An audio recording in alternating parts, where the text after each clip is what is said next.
Hello everyone, my self Rathod Jignesh and welcome to nursing nucleus. આજે આપણે એક નવી શરૂઆત કરી રહ્યા છીએ, જેમાં જીએનએમ અને બીએસસી સ્ટુડન્ટ માટે આપણે એનાટોમીનું આખી જેટલી જ બધી સિસ્ટમ આવે છે તેનો એકો એક ટોપિક આપણે કવર કરી રહ્યા છીએ. તો આપણે સેલ કોને કહીશું? તો સેલ એટલે કે આપણી બોડીની જે સૌથી નાનામાં નાનો એકમ છે અથવા તો smallest part of our body, એને આપણે શું કહીશું? સેલ. સેલ એટલે કે આપણી બોડીની અંદર જે માઇક્રો લેવલે સૌથી વધુ જે કામ કરે છે અથવા તો જે ફંક્શન કરે છે તેને આપણે શું કહીએ? સેલ કહીએ. એક સેલ છે તે ભેગો મળીને શું બનાવશે? ઘણા બધા સેલ ભેગા મળીને તો કે એક ટીસ્યુ બનાવશે. શું બનાવશે? ટીસ્યુ. ઘણી બધી ટીસ્યુ ભેગી થઈને શું બનાવશે? તો કે ઓર્ગન બનાવશે. ઓર્ગન અલગ અલગ ભેગા મળીને શું બનાવશે? તો કે એક સિસ્ટમ બનાવશે. અને અલગ અલગ સિસ્ટમ ભેગી થઈને શું બનાવશે? આપણું આખું બોડી બનાવશે. હવે દાખલા તરીકે કોઈ પણ એક સેલ છે કે તે હાર્ટની અંદર આવેલો છે, તો હાર્ટની અંદર કયા કયા ઘણા બધા સેલ આવેલા હોય, તો એનો એક મેલ સેલ આપણે જોઈ શકીએ તો કે મસલ સેલ છે કે જે હાર્ટને શું કરે? માયોસાઇટ નામનો સેલ છે તે હાર્ટની અંદર આવેલો છે. તો એ શું બનાવે? મસલ ટીસ્યુ બનાવે. તો આ મસલ ટીસ્યુ હાર્ટની અંદર આવેલી છે. તો હાર્ટ શું થઈ ગયું? એક ઓર્ગન થઈ ગયું. તો હાર્ટ વાળું આખું ઓર્ગન જે આપણી બ્લડ વેસલ્સ છે એ બધું ભેગું મળીને શું બનાવશે? એક સિસ્ટમ બનાવશે. અને આ અલગ અલગ બધી સિસ્ટમ છે. દાખલા તરીકે રેસ્પિરેટરી સિસ્ટમ છે, કાર્ડિયોવાસ્ક્યુલર સિસ્ટમ છે, નર્વસ સિસ્ટમ છે. જેવી રીતના અલગ અલગ બધી સિસ્ટમ ભેગી થઈને શું બનાવશે? એક બોડી બનાવશે. સેલની ડેફિનેશન શું છે? તો કે cell is a smallest structural and functional unit of human body. તો આની અંદર એમ કહેવા માંગે છે કે જે સેલ છે તે આપણી બોડીનો સૌથી નાનામાં નાનો સ્ટ્રક્ચરલ અને ફંક્શનલ યુનિટ ઓફ બોડી છે. હવે આની અંદર એમ કહેવા માંગે છે કે સ્ટ્રક્ચરલ અને ફંક્શનલ, તો આપણી જે બોડીનું સ્ટ્રક્ચર છે તે કોના દ્વારા બનેલું છે? સેલ દ્વારા. આપણી બોડી જે કાંઈ પણ રિએક્શન દેખાડે છે તે ક્યાંથી થાય છે? સેલની અંદરથી થાય છે. સમજાણું બધાને? ઓકે. પછી body contain several billion cell with different size, shape and function. આપણી બોડીની અંદર બિલિયન્સ અથવા તો ટ્રિલિયન્સ ઓફ સેલ આવેલા છે કે જે ડિફરન્ટ સાઇઝ અને ડિફરન્ટ ફંક્શન ધરાવે છે. દાખલા તરીકે મસલ સેલ છે, આપણે એને માયોસાઇટ તરીકે ઓળખીએ. તો મસલ જે સેલ છે તેનું કામ શું છે? તો એનું કામ છે કોન્ટ્રાક્ટ થવું અને રિલેક્સ થવું. બરોબર છે. પછી તે અલગ અલગ સાઇઝ અને શેપના હોઈ શકે છે. દાખલા તરીકે ન્યુરોન છે, આપણી નર્વસ સિસ્ટમનો જે સેલ છે તે કેવો છે? સ્ટાર શેપનો છે. જ્યારે સામાન્ય સેલ કેવા આવે? રાઉન્ડ શેપના આવે અથવા તો બ્રિક અલગ અલગ સ્ટ્રક્ચરના આવે. પછી cell was discovered by Robert Hooke in 1665 and called it non living. હવે જો સેલની શોધ કોણે કરી હતી? રોબર્ટ હુક નામનો જે સાયન્ટિસ્ટ હતો તેને સેલની શોધ કરી હતી. ક્યારે? 1665માં, એટલે કે 1665માં. હવે આને એને નોન લિવિંગ કેમ કીધું? તો એનું એક કારણ છે કે જ્યારે એને 1665માં સેલની શોધ કરીને ત્યારે માઇક્રોસ્કોપની એક લિમિટેશન્સ હતી. અને તે લિમિટેશન્સના કારણે સેલની અંદર જે બધા ઘટકો આવેલા છે, એ સેલની અંદર જે કાંઈ પણ વસ્તુ છે તેને આપણે ઓર્ગાનેલ્સ તરીકે ઓળખીએ. આ ઓર્ગાનેલ્સ એને બહુ દેખાણા નહીં, તે મૂવેબલ લાગ્યા નહીં, એટલે એને શું કીધું કે આ જે સેલ છે એ કેવો છે? Non living organism. પણ હકીકતમાં સેલ નોન લિવિંગ ઓર્ગેનિઝમ નથી. Cell theory. તો સેલ થિયરી કોણે શોધ કરી હતી? શું કીધું? Developed by microbiologist Schleiden and Schwann about property of cell. All living things are made of cells and their product. Cells are basic building of life.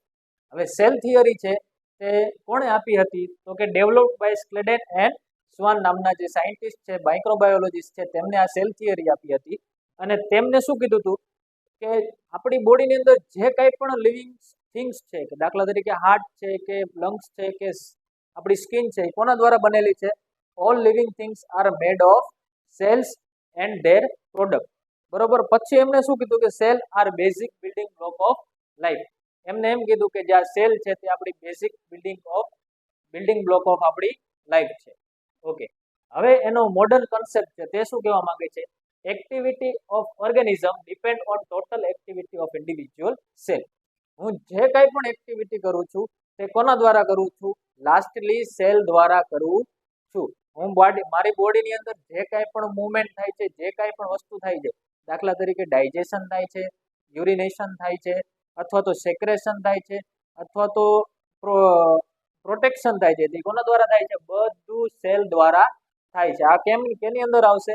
તો કે મોડર્ન કન્સેપ્ટ ની અંદર. Energy flow occur in cell through breakdown of carbohydrate by respiration. સેલની અંદર energy કઈ રીતના આવે છે? આપણે ધોરણ 11 અને 12 માં ભણી ગયા છીએ કે જ્યારે આપણે રેસ્પિરેશન લઈએ અથવા તો શ્વાસ લઈએ ત્યારે શું થાય છે? કાર્બોહાઈડ્રેટનું બ્રેકડાઉન થાય છે, જેના દ્વારા આપણને એનર્જી મળે છે. Cell contain information necessary for creation of new cells. Hereditary information in DNA. આપણી જે સેલ છે એની અંદર જે ઇન્ફોર્મેશન છે, આપણે કોને કહીશું? કે જે ડીએનએ હોય ને આપણે શું કહીશું? સેલની આખી ઇન્ફોર્મેશન કેની અંદર છે? ડીએનએ ની અંદર છે. તો આ સેલ કન્ટેન ડીએનએ. આ એક સેલ છે, દાખલા તરીકે સેલ છે તે જૂનો થઈ ગયો અથવા તો ઓલ્ડ થઈ ગયો, તો એને શું થવું પડશે? હવે રિટાયર થવું પડશે. હવે એ સેલ રિટાયર થાય ને એના પહેલા 2 નવા સેલ બનાવી દઈએ અને એક સેલ ડેથ થઈ જાય. તે આપણે આગળ ભણવાનું જ છે. ડીએનએ તરીકે એની અંદર આખી ઇન્ફોર્મેશન હોય અને સેમ ટુ સેમ આ ડીએનએ ના કારણે સેમ ટુ સેમ 2 નવા સેલ બનાવે છે. હવે ફિમેલ સેલ અને મેલ સેલ. ફિમેલ ની અંદર શું હોય? ઓવમ હોય, અને બાકી શું હોય? મેલ ની અંદર સ્પર્મેટોઝોઆ. આ 2 વસ્તુ જ અલગ છે, બાકી બધા સેલ કેવા છે? સેમ છે. ફિમેલ ની અંદર ઓવમ અને મેલ ની અંદર સ્પર્મેટોઝોઆ. આ બંને સેલ ભેગા મળી અને શું કરે? ઝાયગોટ ની રચના કરે. ઓકે. ફિમેલ સેલ છે તે સૌથી લાર્જેસ્ટ સેલ છે. કેવો છે? લાર્જેસ્ટ. અને આ કેવો છે? સ્મોલેસ્ટ. હવે study of cell. Study of cell ને આપણે શું કહીશું? હિસ્ટોલોજી. ઓકે. સેલ ની અંદર શું શું આવેલું છે? તો કે ન્યુક્લિયસ આવેલું છે, પ્લાઝ્મા મેમ્બ્રેન આવેલું છે.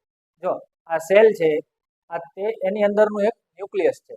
આ ન્યુક્લિયસ ની અંદર આપણી સેલની આખી ડિટેલ હોય છે. આની અંદર આપણી હેરિડિટરી ઇન્ફોર્મેશન આપણે પાછળ વાત કરી કે તેની અંદર શું છે? ન્યુક્લિયસ ની અંદર ડીએનએ આવેલ છે. શું છે? ડીએનએ. પછી સેલ મેમ્બ્રેન, અથવા તો એને બીજા નામથી સેલ વોલ તરીકે પણ ઓળખાય છે, અથવા તો પ્લાઝ્મા મેમ્બ્રેન તરીકે પણ ઓળખવામાં આવે છે. આ શું છે? સેલની બહારની જે દિવાલ છે તેને આપણે સેલ મેમ્બ્રેન કહીએ. પછી છે માઇટોકોન્ડ્રિયા.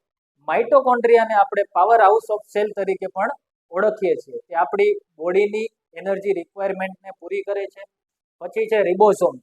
આને આપણે પ્રોટીન ફેક્ટરી તરીકે પણ ઓળખીએ છીએ. કેમ પ્રોટીન ફેક્ટરી તરીકે? કારણ કે આ શું કરે છે? પ્રોટીનનું સિન્થેસિસ કરે છે, માટે આપણે આને શું કહીશું? Protein factory.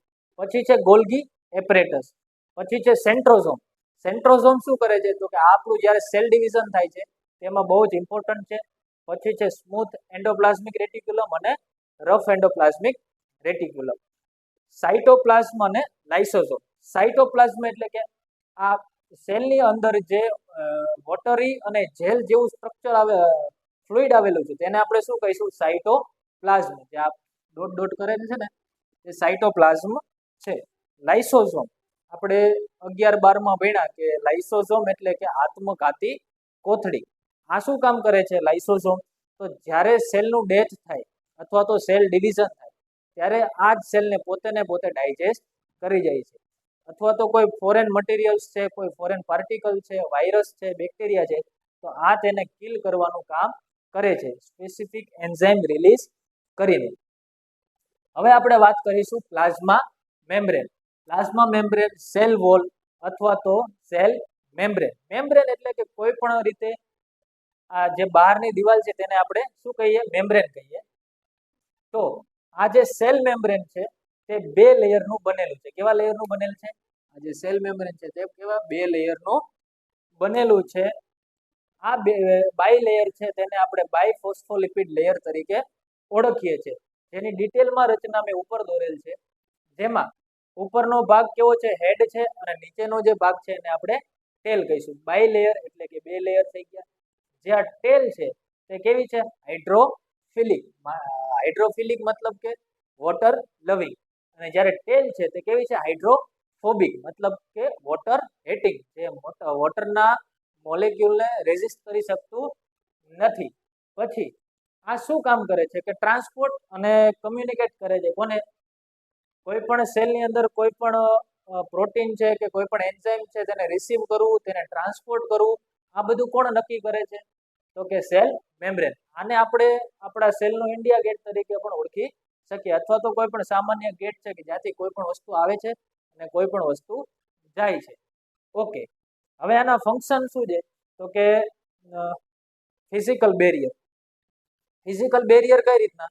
તો કે જે આ સેલ છે તેને બહારથી પ્રોટેક્શન આપે છે, મતલબ આ શું છે? સેલનું એક બેરિયર છે, સેલનું એક કવચ છે કે જે સેલની બહારથી પ્રોટેક્શન આપે છે. બીજું છે કમ્યુનિકેશન અને ટ્રાન્સપોર્ટ. સેલને કમ્યુનિકેશન કરાવે છે બીજા સેલ દ્વારા સાથે, અને શું કરે છે? એનું ટ્રાન્સપોર્ટ કરે છે. અહીંયા કોઈ પણ વસ્તુ બને તો તેનું શું કરે છે? ટ્રાન્સપોર્ટ કરે છે. પછી છે specific receptor and channel on membrane. આ સેલનું જે મેમ્બ્રેન છે તેની ઉપર એક સ્પેસિફિક રિસેપ્ટર આવેલા છે અને સ્પેસિફિક ચેનલ આવેલી છે, જેને આપણે કેલ્શિયમ સોડિયમ પોટેશિયમ પંપ તરીકે પણ ઓળખીએ છીએ. Maintain physical structure of cell. તો શું કરે છે? જે સેલ છે તેનું ફિઝિકલ સ્ટ્રક્ચર છે તેને મેન્ટેન કરીને રાખે છે. સ્ટ્રક્ચર ઓફ સેલ વિશે આગળ આપણે જોયું કે જે સેલ મેમ્બ્રેન છે અને આપણે શું કહીશું? જે બહારની જે દિવાલ છે તેને આપણે કહીશું સેલ મેમ્બ્રેન, અથવા તો સેલ વોલ, અથવા તો પ્લાઝ્મા મેમ્બ્રેન. આ કેની બનેલી છે? તો કે બાયફોસ્ફોલિપિડ લેયરની બનેલી છે. સેલ વોલ અથવા તો સેલ મેમ્બ્રેન અથવા તો પ્લાઝ્મા મેમ્બ્રેન. અહીં સુધી ક્લિયર? પછી આ શું કામ કરે? તો સેલનું એક ફિઝિકલ બેરિયર છે કે સેલનું જે આકાર છે કે જે એનું સ્ટ્રક્ચર છે તેને મેન્ટેન કરે છે, કમ્યુનિકેશન કરે છે અને ટ્રાન્સપોર્ટ કરે છે. પછી જે એની અંદરના આપણે ઇન્ક્લુડ જોયું હતું, તો આ શું છે? એની અંદરનું જે સ્ટ્રક્ચર જે રાઉન્ડ છે તેને શું કહીશું આપણે? ન્યુક્લિયસ. શું કહીશું આપણે એને? ન્યુક્લિયસ. કે જેની અંદર હેરિડેટરી ઇન્ફોર્મેશન છે એની અંદર શું છે? ડીએનએ. હેરિડેટરી ઇન્ફોર્મેશન એટલે કે ડીએનએ. ન્યુક્લિયસની અંદર શું આવેલું છે? ડીએનએ. ન્યુક્લિયસની અંદર બીજું એક રાઉન્ડ સ્ટ્રક્ચર આવેલું છે તેને આપણે કહીશું ન્યુક્લિયોલસ. શું કહીશું? ન્યુક્લિયોલસ. અહીં સુધી ક્લિયર? પછી આપણે વાત કરી હતી આ જે સ્ટ્રક્ચર જે ઓવલ શેપ જેવું, એને આપણે કહીશું માઇટોકોન્ડ્રિયા. માઇટોકોન્ડ્રિયા એટલે કે પાવર હાઉસ ઓફ સેલ. પછી વાત કરી હતી આપણે પ્રોટીન સિન્થેસિસ કરે એને આપણે કહીશું રિબોઝોમ્સ. શું કહીશું? રિબોઝોમ્સ. આને આપણે કીધું હતું પ્રોટીન ફેક્ટરી. ઓકે, પછી છે સ્મૂથ એન્ડોપ્લાઝમિક રેટિક્યુલમ અને rough endoplasmic reticulum. Smooth endoplasmic reticulum આપણે કોને કહીશું? કે આ પણ એક રેટિક્યુલમ છે એન્ડોપ્લાઝમિક, અને આ પણ એન્ડોપ્લાઝમિક રેટિક્યુલમ છે. પણ જે રફ એન્ડોપ્લાઝમિક રેટિક્યુલમ છે તે ન્યુક્લિયસની સાથે અટેચ હોય છે ઘણા બધા, અને તેની જે સરફેસ છે તેની ઉપર રિબોઝોમ્સ પ્રેઝન્ટ હોય છે. જે એન્ડોપ્લાઝમિક રેટિક્યુલમ ઉપર રિબોઝોમ્સ પ્રેઝન્ટ હોય તેને આપણે રફ એન્ડોપ્લાઝમિક રેટિક્યુલમ કહીશું, અને જેની સરફેસ ઉપર રિબોઝોમ્સ પ્રેઝન્ટ હોતા નથી તેને આપણે શું કહીશું? Smooth endoplasmic reticulum. તો આને આપણે કહીશું સ્મૂથ એન્ડોપ્લાઝમિક રેટિક્યુલમ, આને આપણે કહીશું રફ એન્ડોપ્લાઝમિક રેટિક્યુલમ. અહીં સુધી બધાને ક્લિયર? ઓકે, આ થઈ ગયું માઇટોકોન્ડ્રિયા, આ થઈ ગયું રિબોઝોમ્સ. પછી નેક્સ્ટ વાત કરીએ તો આ છે ગોલ્ગી એપરેટસ. આ શું કરશે? ગોલ્ગી એપરેટસ ટ્યુબ જેવું સ્ટ્રક્ચર છે આખે આખું. આ કેવું છે? Folded structure. કોણ? સ્મૂથ એન્ડોપ્લાઝમિક રેટિક્યુલમ અને રફ એન્ડોપ્લાઝમિક રેટિક્યુલમ. આ કેવું છે? એક ફોલ્ડેડ સ્ટ્રક્ચર છે. જ્યારે ગોલ્ગી એપરેટસ કેવું છે? ટ્યુબ લાઇક સ્ટ્રક્ચર છે આખું લોંગ. આ શું કામ કરે? તો આને આપણે ગોડાઉન તરીકે પણ ઓળખી શકીએ. કોનું ગોડાઉન? તો કે સેલનું ગોડાઉન. કેમ? કારણ કે જે આ રિબોઝોમ્સ છે, અહીંયા જે રિબોઝોમ્સ છે, આ રફ એન્ડોપ્લાઝમિક રેટિક્યુલમ ઉપર જે પ્રેઝન્ટ રિબોઝોમ્સ છે તે આ જે ગોલ્ગી એપરેટસ છે તેને શું કરશે? સ્ટોર કરશે. ગોલ્ગી એપરેટસ તેને સ્ટોર કરશે. પછી નેક્સ્ટ છે માઇક્રોટ્યુબ્યુલ. આ શું છે? માઇક્રો ટ્યુબ્યુલ્સ. અને આ છે માઇક્રો ફિલામેન્ટ. ઓકે, આ જે બે છે તે શું કરશે? તો સેલ છે તેને ફિઝિકલી રીતે સ્ટ્રોંગ બનાવશે અને સેલનું જે સ્ટ્રક્ચર છે તેને મેન્ટેન કરવામાં હેલ્પ કરશે. પછી હજી એક વસ્તુ બાકી રહી ગઈ છે, જે છે સેન્ટ્રોઝોમ. શું છે? સેન્ટ્રોઝોમ. જે આ સેન્ટ્રોઝોમ છે તે સેલને સેલ ડિવિઝન થવામાં મદદ કરે. એક સેલ છે, આવા નવા આઈડેન્ટિકલ બે સેલ બનાવવામાં શું કરશે? આ મદદ કરશે અને એને હેલ્પ કરશે. લાઇસોઝોમ, આને આપણે શું કહીશું? લાઇસોઝોમ. હવે લાઇસોઝોમ કેમ? કેમ કે જે આ લાઇસોઝોમ છે તે આત્મઘાતી કોથળી તરીકે આપણે તેને ઓળખીએ છીએ. આત્મઘાતી કોથળી તરીકે કેમ? જ્યારે સેલ એક સેલ છે અને જ્યારે સેલની એજ થઈ જાય ત્યારે એક સેલમાંથી બે સેલ બને છે અને આ બે સેલ જ્યારે બની જાય ત્યારે જે છેલ્લો જે સેલ વધે છે તેને જે ડાયજેસ્ટ કરવાનું કામ કોણ કરે છે? લાઇસોઝોમ. લાઇસોઝોમ છે તે આખા સેલને ડાયજેસ્ટ કરવાની તાકાત ધરાવે છે, એટલે એને શું કહેવામાં આવે? આત્મઘાતી કોથળી. ઇંગ્લિશમાં એને કહેવામાં આવે લાઇસોઝોમ. એની અંદર સ્પેસિફિક ટાઈપના અમુક એન્ઝાઇમ આવેલા હોય છે જે કોઈ પણ સ્ટ્રક્ચરને ડાયજેસ્ટ કરી શકે છે. આ બેઝિક સેલનું એક આખું સ્ટ્રક્ચર છે. હવે વાત કરીશું આપણે ઓર્ગાનેલ્સ વિશે. આપણે વાત કરી ચૂક્યા છીએ પહેલે કે જે આ સેલ છે, બરોબર, આની અંદર આ શું આવેલું છે? સાઇટોપ્લાઝમ છે. આ એનું સેલ મેમ્બ્રેન છે, સેલ વોલ છે. આની અંદર શું આવેલું છે? ન્યુક્લિયસ અને બીજા બધા જે માઇટોકોન્ડ્રિયા છે, રિબોઝોમ્સ છે, લાઇસોઝોમ છે, ગોલ્ગી એપરેટસ છે. આ બધા જે વસ્તુઓ છે ને જેને આપણે શું કહીશું? ઓર્ગાનેલ્સ. શું કહીશું આપણે એને? ઓર્ગાનેલ્સ. યાદ રહેશે? ઓકે. હવે સૌથી પહેલું ઓર્ગાનેલ્સ કયું છે? ન્યુક્લિયસ. આ જે ન્યુક્લિયસ છે એને આપણે શું કહીશું? સૌથી પહેલું ઓર્ગાનેલ. જે સેલની અંદર આવેલું સૌથી મોટામાં મોટું ઓર્ગાનેલ્સ છે. હવે જો આ સેલને એની પોતાની એક દિવાલ છે તો એને આપણે શું કહીએ? Cell wall. હવે આ ન્યુક્લિયસ છે એને પણ પોતાની એક વોલ છે, તો આપણે એને શું કહીશું? ન્યુક્લિયર એન્વિલોપ. શું કહીશું? ન્યુક્લિયર એન્વિલોપ. ઓકે. હવે every cell has nucleus expect RBC. બધા સેલની અંદર, જે આપણી બોડીની અંદર જેટલા સેલ છે બધા સેલની અંદર ન્યુક્લિયસ પ્રેઝન્ટ છે. દાખલા તરીકે ડબલ્યુબીસી છે, પ્લેટલેટ કાઉન્ટ છે, કિડનીની અંદર જે કંઈ પણ સેલ આવેલા છે બધાની અંદર ન્યુક્લિયસ પ્રેઝન્ટ છે. જ્યારે ખાલી એક આરબીસી છે, આરબીસી એટલે કે રેડ બ્લડ સેલ, એની અંદર ન્યુક્લિયસ પ્રેઝન્ટ નથી. લાર્જેસ્ટ ઓર્ગાનેલ ઓફ ધ સેલ, આપણે વાત કરી માઇટોકોન્ડ્રિયા છે, રિબોઝોમ્સ છે, લાઇસોઝોમ્સ છે, એ બધામાં સૌથી મોટામાં મોટું ઓર્ગાનેલ્સ કોણ છે? તો એ છે આપણું આ ન્યુક્લિયસ. પછી છે contain bodies genetic material which handle metabolic activity of cell. આપણે વાત કરી હતી પહેલા કે ન્યુક્લિયસની અંદર ડીએનએ આવેલું છે. ડીએનએ શું છે? આપણું જેનેટિક મટીરિયલ. શું છે? Genetic material. જે આપણા સેલની અંદર જેટલી કાંઈ પણ એક્ટિવિટી થાય છે તેને કોણ હેન્ડલ કરે છે? ન્યુક્લિયસ. આપણે એવું કેવું હોય તો કહી શકીએ કે સેન્ટર ઓફ સેલ છે. હવે આ ન્યુક્લિયસ શું કરે કે આપણા સેલની અંદર કેટલું પ્રોટીન બનશે, કેટલી એનર્જીની રિક્વાયરમેન્ટ છે, આ બધી વસ્તુ કઈ જગ્યાએથી હેન્ડલ થાય? તો કે આપણી જેનેટિક મટીરિયલ ડીએનએ છે ન્યુક્લિયસની અંદર, ત્યાંથી બધું હેન્ડલ થાય છે. હવે આ ડીએનએ ની અંદર 46 ક્રોમોઝોમ્સ આવેલા હોય છે. 46 ક્રોમોઝોમ અને ટોટલ કેટલી જોડવાની હોય? 23 પેર. હવે જ્યારે સેલ ડિવિઝન થાય ત્યારે આ કેવા થઈ જાય? મલ્ટીપ્લાય થઈ જાય અને બે સેલ માટે પૂરતા પ્રમાણમાં ડીએનએ બનાવી નાખે છે. હવે નેક્સ્ટ છે માઇટોકોન્ડ્રિયા. આપણે આને શું કહીએ છીએ? Power house of cell. Okay. હવે આનો શેપ કેવો છે? તો કે આવી રીતના આપણે શીખાતા કે આવી રીતના હતું, આમ રાઉન્ડ ટુ ઓવલ શેપ. પછી આને પાવર હાઉસ ઓફ સેલ કહેવામાં આવે. શા માટે કહેવામાં આવે? કે માઇટોકોન્ડ્રિયા છે તે પોતે શું કરે છે? એનર્જી જનરેટનું કામ કરે છે, પોતે એનર્જી બનાવે છે. જ્યારે આપણે રેસ્પિરેશન કરીએ ત્યારે સેલ પણ રેસ્પિરેશન કરે છે અને આ સેલ રેસ્પિરેશન કરે ત્યારે માઇટોકોન્ડ્રિયા એટીપી જનરેટ કરે છે. એટીપી કોને કહેવાય? તો જે એનર્જીનું એક ફોર્મ છે, જે શક્તિ આપણા બોડીની અંદર બને છે તે કેના ફોર્મમાં હોય છે? એટીપીના ફોર્મમાં. આ એટીપીનું ફૂલ ફોર્મ છે એડિનોસાઇન ટ્રાઇફોસ્ફેટ. હવે જ્યારે એક માઇટોકોન્ડ્રિયા છે પોતે 34 એટીપી બનાવે, કેટલા? 34. અને જ્યારે એક આખો સેલ ભેગો થઈને કેટલા? ખાલી 2 એટીપી બનાવે છે. એટલા માટે આને પાવર હાઉસ ઓફ સેલ કહેવામાં આવે છે. નેક્સ્ટ છે કે most active type cell have more number of mitochondria ex muscle, liver અને કિડની.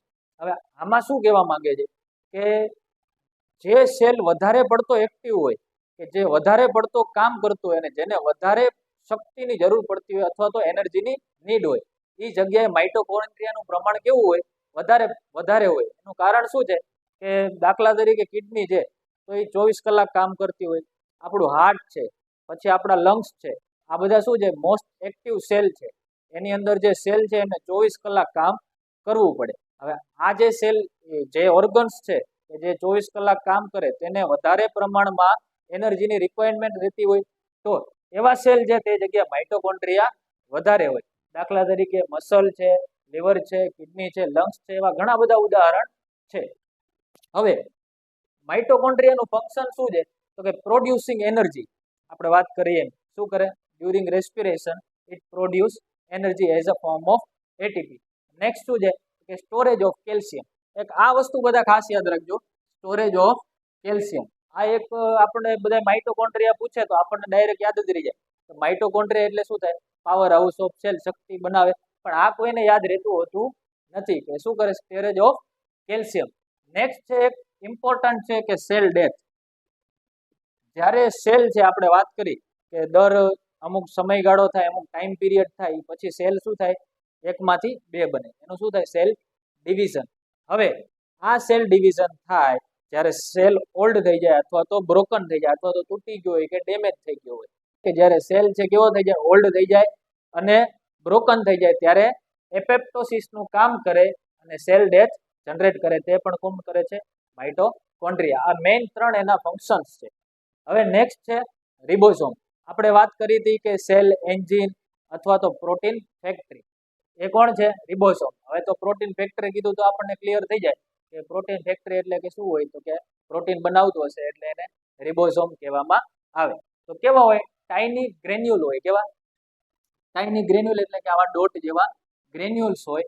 એની અંદર શું હોય? પ્રોટીન બનાવે અને આરએનએ હોય. પ્રોટીન કેવી રીતના બનાવે? તો કે આરએનએ છે એને એઝ અ ટેમ્પલેટ યુઝ કરે અને ટેમ્પલેટ યુઝ કરી અને એમાંથી પ્રોટીન બનાવે અને એમિનો એસિડ બનાવે. સિન્થેસિસ એટલે કે બનાવવું. શું બનાવે? Synthesis protein and amino acid. હવે AKA એટલે કે as known as protein factory and cell engine. Next છે found on surface of the nuclear envelope RER where they manufacture protein and export from the cell.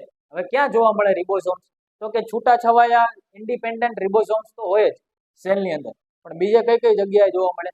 આપણો cell છે એની અંદરનો nucleus છે આ, અને આ એની જે દિવાલ છે એને આપણે શું કહીએ? Nuclear envelope.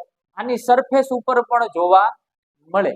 અને બીજી આપણે વાત કરી હતી કે ન્યુક્લિયસ એન્વેલોપની સાથે શું અટેચ હોય? Rough endoplasmic reticulum.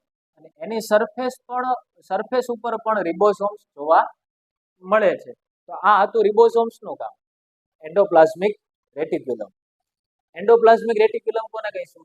તો કે it is a series of interconnecting membranous canal in the cytoplasm. હવે કોને કહેવાય? તો કે ઇન્ટરકનેક્ટિંગ. આપણે એન્ડોપ્લાઝમિક રેટિક્યુલમને આપણે જે ડ્રોઈંગ જોઈ એની અંદર કેવા હતા કામ? એકબીજાની અંદર ફોલ્ડેડ હતા અને એકબીજાની અંદર ઇન્ટરકનેક્ટેડ કેનાલ હતી. એને આપણે શું કહીએ છીએ? Endoplasmic reticulum. 2 પ્રકારના એન્ડોપ્લાઝમિક રેટિક્યુલમ હોય છે, એક સ્મૂથ એન્ડોપ્લાઝમિક રેટિક્યુલમ અને બીજા રફ એન્ડોપ્લાઝમિક રેટિક્યુલમ. બરોબર.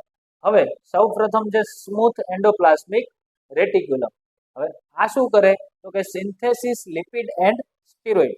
શું કરે? તો કે લિપિડ અને સ્ટીરોઇડ્સને બનાવે.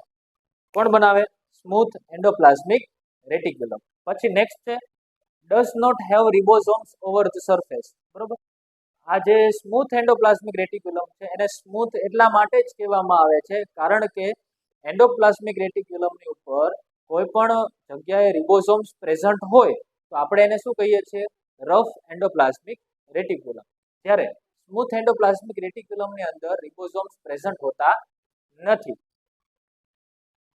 Smooth endoplasmic may be connecting with plasma membrane. હવે આ જે પ્લાઝમા મેમ્બ્રેન આપણે કોને કહીએ? આને કહીએ. આ શું છે? સ્મોલ સેલ છે. આ છે દાખલા તરીકે સમજી લ્યો કે સ્મૂથ એન્ડોપ્લાઝમિક રેટિક્યુલમ. તો સ્મૂથ એન્ડોપ્લાઝમિક રેટિક્યુલમ છે મે બી ઈ ક્યારેક આ પ્લાઝમા મેમ્બ્રેન સાથે પણ અટેચ હોય છે. નેક્સ્ટ છે રફ એન્ડોપ્લાઝમિક રેટિક્યુલમ. તો રફ એન્ડોપ્લાઝમિક રેટિક્યુલમ તો કોને કહેવાય? તો કે જેની સરફેસ ઉપર રિબોસોમ્સ પ્રેઝન્ટ છે અને આપણે શું કહીશું? Rough endoplasmic reticulum. તો contribute in synthesis of protein and enzyme. તો આ શું કરે છે? તો કે આનું ફંક્શન છે contribute in synthesis of protein and enzyme. સંપૂર્ણ રીતે બનાવતું નથી પણ શું કરે છે? એની અંદર કન્ટ્રીબ્યુટ કરે છે. Having ribosomes over the surface and mainly connecting with nuclear envelope. કેના સાથે કનેક્ટેડ હોય? તો કે આને આપણે કઈ પ્લાઝમા મેમ્બ્રેન અથવા તો સેલ મેમ્બ્રેન અથવા તો સેલ વોલ. આ છે આપણું ન્યુક્લિયસ અને આની જે આ વોલ છે એને આપણે કહીશું ન્યુક્લિયર એન્વેલોપ. હવે આની સાથે mostly rough endoplasmic reticulum connected હોય છે. નેક્સ્ટ છે ગોલ્ગી એપરેટસ. હવે made of closely folded membrane. Membrane છે એક રચના જે કેવી છે? Closely folded. આ એક છે, એની નીચે બીજું છે, એની અંદર ત્રીજું છે, ચોથું છે. આવી રીતના ક્લોઝલી ફોલ્ડેડ એક રચના છે, એક સ્ટ્રક્ચર છે, એને આપણે શું કહીએ છીએ? Golgi apparatus. હવે present in all cells but larger in those that synthesise and export protein. Protein આ જે ગોલ્ગી એપરેટસ છે મોસ્ટલી બધી જગ્યાએ પ્રેઝન્ટ જ હોય છે, બધા સેલ્સની અંદર પ્રેઝન્ટ હોય છે. પણ સૌથી મોટા ભાગે કઈ જગ્યાએ પ્રેઝન્ટ હોય છે? કે જે જગ્યાએ પ્રોટીનનું સિન્થેસિસ એટલે કે જે જગ્યાએ જે સેલની અંદર વધારે પ્રોટીન બનતું હોય એ સેલની અંદર વધારે પડતું ગોલ્ગી એપરેટસ જોવા મળે છે. પછી protein move from endoplasmic reticulum to Golgi apparatus where they packed in membrane bound structure called secretory granules. હવે જો આમાં શું કીધું છે? આ સેલ છે, આ ન્યુક્લિયસ છે, આની અંદર આ રફ એન્ડોપ્લાઝમિક રેટિક્યુલમ અને આની સરફેસ ઉપર શું છે? રિબોસોમ્સ. હવે આ બે શું કરે? પ્રોટીનને બનાવશે. તો આ પ્રોટીન જ્યારે બની જશે ત્યારે અહીંયા શું છે? Golgi apparatus closely folded membrane Golgi apparatus છે. હવે જ્યારે પ્રોટીન અહીંયાથી બની જશે ત્યારે એ પ્રોટીન ક્યાં આવશે? ગોલ્ગી એપરેટસની અંદર. અને આ ગોલ્ગી એપરેટસની અંદર આવશે અને ત્યાં એક સ્ટ્રક્ચર બનાવશે જેને આપણે કહીશું સેક્રેટરી ગ્રેન્યુલ્સ. એ સેક્રેટરી ગ્રેન્યુલ્સની અંદર આ પ્રોટીનનું શું થશે? સ્ટોરેજ થશે. જે પ્રોટીન બને છે અહીંથી રિબોસોમ્સ અને રફ એન્ડોપ્લાઝમિક રેટિક્યુલમમાંથી, તે પ્રોટીન સેક્રેટરી ગ્રેન્યુલ્સની અંદર ગોલ્ગી કાય એટલે કે ગોલ્ગી એપરેટસની અંદર સ્ટોર થઈને રહેશે. હવે secretory granules are stored and move to plasma membrane when needed. હવે જો આ જે સેક્રેટરી ગ્રેન્યુલ્સ છે કે જે આપણે વાત કરી કે અહીંયા એક ગ્રેન્યુલ્સ એટલે કે શું થાય? ગ્રેન્યુલ્સ લઈ લ્યો is equals to vesicle. Vesicle જેવી રચના બનાવે. વેસિકલ એટલે કે શું થાય? તો કે વેસિકલ એટલે કે કોથળી જેવું સ્ટ્રક્ચર થાય. એ કોથળી જેવા સ્ટ્રક્ચરની અંદર પ્રોટીન પડ્યા રહે. પ્રોટીનનું શું થાય? સ્ટોરેજ થાય. હવે જ્યારે સેલની બહાર બીજા કોઈ સેલને અથવા તો કોઈ બોડી પાર્ટમાં જ્યાં સેલ પ્રોટીનની રિક્વાયરમેન્ટ વધી તો આ શું કરશે? જ્યાં વેસિકલ્સ છે, સેક્રેટરી ગ્રેન્યુલ્સ છે, આ પ્રોટીનને કઈ તરફ લઈ જશે? આપણી સેલ વોલ તરફ અથવા તો પ્લાઝમા મેમ્બ્રેન. જ્યારે જરૂર પડશે ત્યારે અહીંયાથી આ પ્રોટીન છે તે અહીંયા આવી જશે. આ કારણથી જ છે જે ગોલ્ગી એપરેટસને આપણે શું કહીએ છીએ? ગોડાઉન કહીએ. શું કહીએ? સેલનું ગોડાઉન. Godown of cell. શા માટે? કારણ કે સ્ટોરેજ ઓફ પ્રોટીન કરે છે. હવે આ જે આખી પ્રોસિજર થાય એને આપણે કહીશું એક્ઝોસાઇટોસિસ. શું કહીશું આપણે? એક્ઝોસાઇટોસિસ. એક્ઝો ઉપરથી એક્ઝિટ. યાદ રહેશે બધાને? આપણા સેલની અંદરથી જે કાંઈ પણ વસ્તુ છે એ બહાર જશે એને આપણે શું કહીશું? અથવા તો એક્ઝિટ થશે એને આપણે કહીશું એક્ઝોસાઇટોસિસ. લાઇસોસોમ્સ. તો આની અંદર one type of secretory vesicle formed by Golgi apparatus. હવે જે લાઇસોસોમ્સ છે તે કેનાથી બનેલું છે? તો કે ગોલ્ગી એપરેટસ દ્વારા. અને કેવું કીધું છે આને? તો કે સેક્રેટરી વેસિકલ. સેક્રેટરી વેસિકલ એટલે શું થાય? આપણે જો સેક્રેટરી એટલે કે સ્ત્રાવ, જેની અંદર કોઈ પણ વસ્તુ સ્ત્રાવ થતી હોય એને આપણે શું કહીશું? સેક્રેટરી. વેસિકલ એટલે કે શું થાય? તો કે એક કોથળી થાય. આની અંદર એક સ્ત્રાવી દ્રવ્ય ભરેલું હોય, એન્ઝાઇમ હોય, બરોબર. આને આપણે શું કહીશું? Secretary vesicle. લાઇસોઝોમ એનું કેમાંથી બનેલું છે? તો કે ગોલ્ગી એપરેટસમાં સેક્રેટરી વેસિકલ કહેવાય. કેમ? એની અંદર એન્ઝાઇમ પ્રેઝન્ટ હોય અને એક કોથળી જેવું સ્ટ્રક્ચર છે, માટે એને સેક્રેટરી વેસિકલ તરીકે ઓળખવામાં આવે છે.